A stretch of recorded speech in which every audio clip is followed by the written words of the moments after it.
Assalamu alaikum. I am Akbar Randhawa. In the next lecture of community nutrition, I discuss about the hypertension. Hypertension, which is related to the blood pressure. Blood pressure defined as the force of blood against the wall of the article. जो blood की force है arteries की wall के against उसे क्या कहेंगे blood pressure. ठीक है, दो टाइप का होता है, सिस्टोलिक और डायसिस्टोलिक. जो सिस्टोलिक ब्लड प्रेशर होता है कि वो होता है जब हार्ट बीट कर रहा होता है. ठीक है, कि और डायस्टोलिक कौन सा ब्लड होता है? डायस्टोलिक ब्लड प्रेशर वो ब्लड प्रेशर होता है जब हार्ट रिलैक्स कर रहा हो. ठीक है, so systolic mean the pressure while the heart is beating, and diastolic is the pressure which associated with when the heart is relaxes.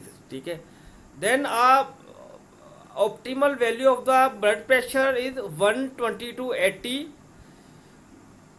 mmHg. ठीक है, तो अगर इससे ज़्यादा होगी तो वो हाई ब्लड प्रेशर की तरफ जाएगी. ठीक है, तो उसे हम हाइपरटेंशन कहेंगे. अगर 120 टू 80/80 अगर इससे कम होगा ब्लड प्रेशर वो हाइपोटेंशन की तरफ जाएगा. ठीक है, अगर इससे ज़्यादा हो तो हाइपरटेंशन की तरफ जाएगा. तो optimal healthy blood pressure is systolic pressure is maximum up to 120 and diastolic blood pressure is 80. Then further it's categorize the normal and the pre hypertension, hypertension stage 1 and stage 2 according to diastolic and diastolic blood pressure. If we see in the normal the maximum blood pressure up to 120 to 140 भी हम normal consider कर लेते हैं. ठीक है, तो diastolic होगा 80. ठीक है, अगर 122 अगर 140 आएगा, ठीक है, वो आएगा परी हाइपरटेंशन, लेकिन वो भी अभी हाइपरटेंशन में नहीं, अभी वो सफ़र हुआ. ठीक है, 140 सिस्टोलिक और 90 प्लस जो भी ब्लड प्रेशर होगा, ठीक है, उसको हम हाइपरटेंशन में कंसीडर करेंगे. देन फर्दर उसी क्लास से अगर 160 से भी राइज कर जाए सिस्टोलिक ब्लड प्रेशर और डायस्टोलिक 1 अप टू 100 तक राइज कर जाए तो उसको हम हाइपरटेंशन स्टेज 2 कहेंगे. उसकी उस स्टेज में बहुत इश्यूज का आ सकते हैं. Then in next slide I tell you about the prevalence of the hypertension. के hypertension with the difference in the age किस तरह प्रिवेल करती है. ठीक है, ये शो किया गया है कि 18 टू 29 जो परसेंटेज ऑफ हाइपरटेंशन है वो 4% है.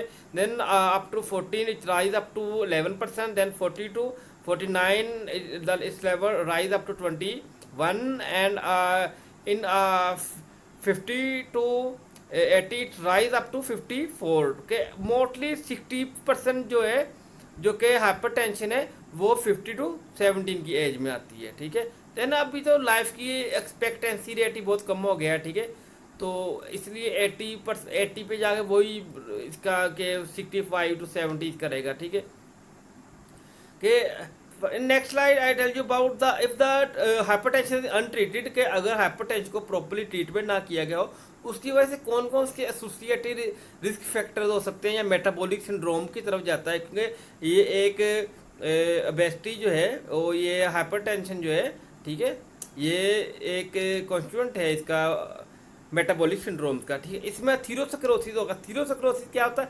Atherosclerosis is the hardening of the arteries of the disease. उसकी आर्टरीज है उसकी इलास्टिसिटी कम हो जाती है due to the increase in the artery calcification due to the hardening of the artery. ठीक है, उसमें होता क्या है कि ब्लड का प्रेशर जब ज़्यादा होगा आर्टरीज पे पड़ेगा. ठीक है, उससे क्या होगा, जो आर्टरीज हैं उसके ब्रस्ट होने के चांसेस, उसके डैमेज होने के चांसेस होंगे. ठीक है, उसे कहते हैं atherosclerosis which is a kind of the heart disease. Then heart attack. ठीक है, उसके अलावा स्कीमिक हार्ट डिजीज हो सकता है हाइपरटेंशन से. ठीक है, उसके अलावा हार्ट इनलार्जमेंट या किडनी डैमेज होने का चांस हो सकता है. देखें ना कि जब ब्लड प्रेशर ज़्यादा होगा, फिल्ट्रेशन तो किडनी ने करना है तो किडनी पे लोड ज़्यादा होगा. जब किडनी पे लोड ज़्यादा होगा तो उसके डैमेज होने के चांसेस होंगे. ठीक है, तो उसके देन स्मोक है, इसके ब्लाइंडनेस काज कर सकता है. ठीक है, ये इसके मेन इश्यूज हैं जो कि हाई ब्लड प्रेशर से काज होते हैं. Then factor which influence the development of the hypertension में कौन कौन से फैक्टर है जो कि एसोसिएट है हाइपरटेंशन के साथ। फर्स्ट फैक्टर है इंक्रीज इन ब्लड प्रेशर, के ब्लड प्रेशर जब इंक्रीज होगा अल्टीमेटली हाइपरटेंशन का हाथ हो जाएगी, ठीक है। Then if it is consider family disease, के अगर किसी की फैमिली में भी हाइपरटेंशन है तो उनके आगे जो ऑफस्प्रिंग्स होंगे, उनके बच्चे होंगे, उनमें हाइपरटेंशन होने का चांसेस होगा। Then overweight, with the increase in the overweight increase the visceral fat which is directly associated with the hypertension, ठीक है। If we consume the excessive amount of the sodium then which it can lead to directly to the hypertension. You have already study that about the sodium potassium channels, ठीक है। उसमें होता क्या है, sodium potassium channel regulate कर रहे होते हैं। जब हमारी बॉडी हाइपोकैल्सीमियम जाएगी, के लो इन कैल्शियम स्टेज में जाएगी, तो उसकी फॉर्म में क्या होगा, सोडियम लेवल राइज कर जाएगा, ठीक है। तो हम सोडियम लेवल को कंट्रोल करने के लिए हम डाइट में हम पोटाशियम यूज कर सकते हैं, ठीक है। Then state segment of the population are salt sensitive because their blood pressure is affected by the salt consumption, ठीक है। कुछ ऐसे कम्युनिटीज हैं, लोग हैं, ठीक है, जिनमें होता क्या है कि साल्ट कंजप्शन से उनमें हाइपरटेंशन का हो सकती है, ठीक है। कुछ में बीफ से भी हो जाता है, ठीक। तो देन उसके क्या है कि exercise the lackness of the physical activity and due to the sedentary lifestyle, ठीक है, due to inactivity the less active individual are which have the up to 50% level for the development of the hypertension, उनमें chances ज़्यादा होता है, ठीक है, as compare to normal individual. Then the other dietary factor include potassium, calcium and magnesium, ये important factors हैं hypertension में, ठीक है। The treatment of the hypertension, first of all तो ये कि हमने अपना हेल्दी वेट हमने मेंटेन करना। अब देखें, जब हमारा ब्लड में फैट्स ज़्यादा होगी, ठीक है, जब हमारा बॉडी का विजिबल फैट ज़्यादा होगा, जब हमारा ट्रांस फैट बॉडी में ज़्यादा हो जाएगा, ठीक है, तो उस कंडीशन में क्या होगा, उस कंडीशन में क्या होगा, उस कंडीशन में ब्लड का जो आर्टरी के नैरो होने के चांसेस होते हैं, तो फिर क्या होता है, ब्लड का प्रेशर अल्टीमेटली इंक्रीज हो जाता है, ठीक है। उसके अलावा हमें फिजिकली एक्टिविटी को प्रॉपर अडॉप्ट करना चाहिए, ठीक है। हमें अगर हम विगरस एक्टिविटीज़ ना भी करें, स्पोर्टमैन हम ना भी हो, तो हमें फिर भी 20 to 30 मिनट पर डे हमें एक्सरसाइज करनी चाहिए। Then we should reduce if we concentrate on a dietary intervention, we should stop the salt level up to 2400 milligram per day, ठीक है। बाकी उनमें यह है कि 1500 मिलीग्राम तक दे सकते हैं, 1300 to 1500 मिलीग्राम पर डे, ठीक है। Then our dash plan. Dash plan is the best plan till ever from the prolonged period of the time because dash plan is composed of dietary approach to stop hypertension, ठीक है। कि dietary कौन कौन से dietary level में approaches की जा सकती हैं जिसकी वजह से आप हाइपरटेंशन को से प्रिवेंट कर सकते हैं। इसमें ये है कि जो डाइट का मेन प्रिंसिपल इसका ये है कि उसमें उन्होंने होल फूड ऐड किए हैं, ठीक है, फ्रूट्स वेजिटेबल को एक एडिक्वेट अमाउंट में ऐड किया है, फाइबर को एक एडिक्वेट अमाउंट में ऐड किया है, जिसकी वजह से ब्लड प्रेशर इन्हांस नहीं होता, ठीक।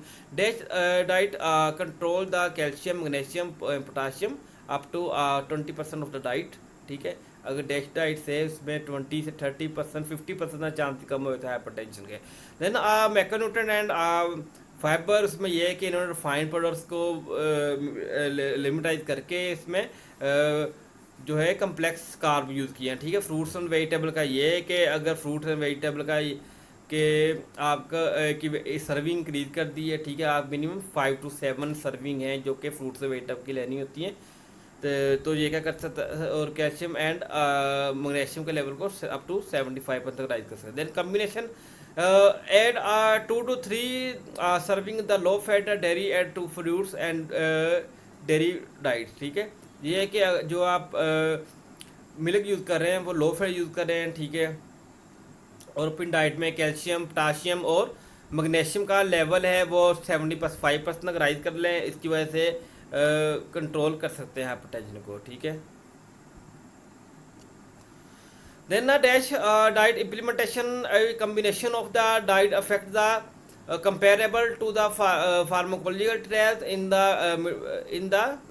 mild hypertension population wide reduction in the blood pressure similar to the DASH results would reduce the coronary heart disease by the 50% and the stroke by 27%। ठीक है, उन्होंने डिफरेंट स्टडी ली इनके उन्होंने उस पर डैश डाइट उन्होंने उस पर इंट्रोड्यूस की उन्हें, तो उनसे जो उन्हें रिजल्ट मिले उनके ये मिले कि जो डैश डाइट है वो हाइपरटेंशन कंट्रोल करने के साथ साथ जो कोरोनरी हार्ट डिजीज़ हैं उसको भी 15% तक उसके जो इश्यूज हैं उसको लिमिटाइज करता है। ठीक है, उसके अलावा जो स्ट्रोक के इश्यूज होते हैं उसको 27 टू अप टू 30% तक वो उसे सोल्व आउट करता है। Then the component of diet DASH plan dietary approach to stop hypertension which include the 7 to 8 serving of the breads and cereals and 4 to 5 serving of the vegetable and 3 to 5 serving of the fruits and 2 to 3 serving of the low fat dairy products and 2 or less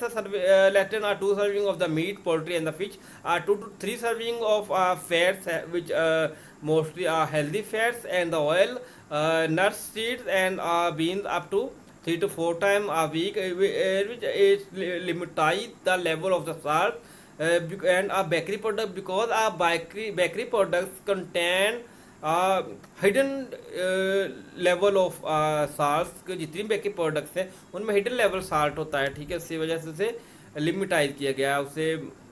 then effects of the increase the calcium rich dairy food if we increase the calcium rich dairy food which increase the urinary sodium excretion के इधर है, जब urinary sodium excretion होगा तो blood pressure control हो जाएगा। ठीक है, which decrease the volume that decrease the peripheral vascular distance and decrease the blood pressure and reduce the left ventricular mass and the risk of the left ventricular hypertrophy जो है उसे उसके risk को कम करता है। ठीक है, then reduce the reduction in the sodium in the diet के अगर हम सोडियम को डाइट में रिड्यूस करें तो उसको हम किस तरह प्रिवेंट कर सकते हैं। ठीक है, use a fresh poultry and the fish and the lean meat rather than canned or processed food, क्योंकि जो कैंड फ्रूट्स होते हैं उसको साल्ट्स में प्रिजर्व किया गया होता है। ठीक है, उसमें हिडन साल्ट होते हैं, बेकरी प्रोडक्ट्स में हिडन साल्ट होते हैं, प्रोसेस्ड प्रोडक्ट्स में हिडन साल्ट होते हैं।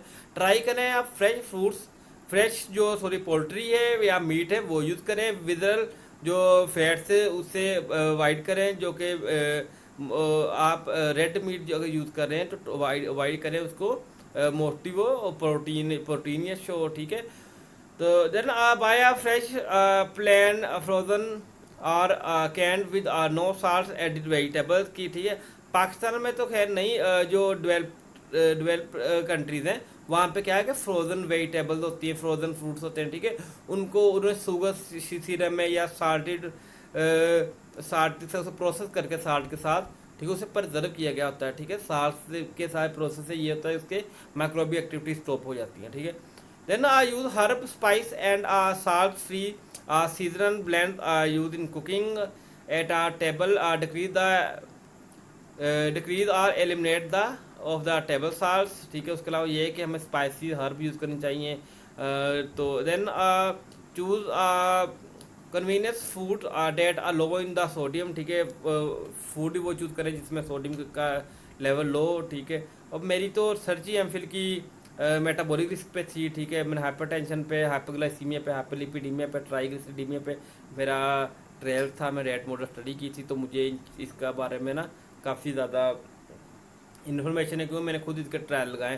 Then reducing the sodium in the diet के सोडियम में ज़्यादा है कि इसको किस तरह डाइट रिड्यूस कर सकते हैं कि बेकरी के प्रोडक्ट्स नहीं लेनी। ठीक है, उसके अलावा जितने भी प्रोसेस्ड वेजिटेबल्स हैं, प्रोसेस्ड फूड उससे अवॉइड करना है क्योंकि उनमें हिडन साल्ट बहुत ज़्यादा होता है, ये मैं आपको बार बार बता रहा हूँ। ठीक है, when available buy a low and low sodium and no salted food items food level. अब कुछ प्रोडक्ट्स होती है उसमें क्लेम होता है। ठीक है, क्लेम हेल्थ, जिसे हम हेल्थ क्लेम कहते हैं। ठीक है, अब उन पर मेंशन होता है low sodium. Low sodium means it contain up to 140 milligram per serving. ठीक है, low sodium means it contain up to 35 milligram per serving. Sodium free means it contain up to maximum 5 milligram per serving. Reduce sodium means it's reduce less than 25% than original. Okay, अल्लाह हाफिज़।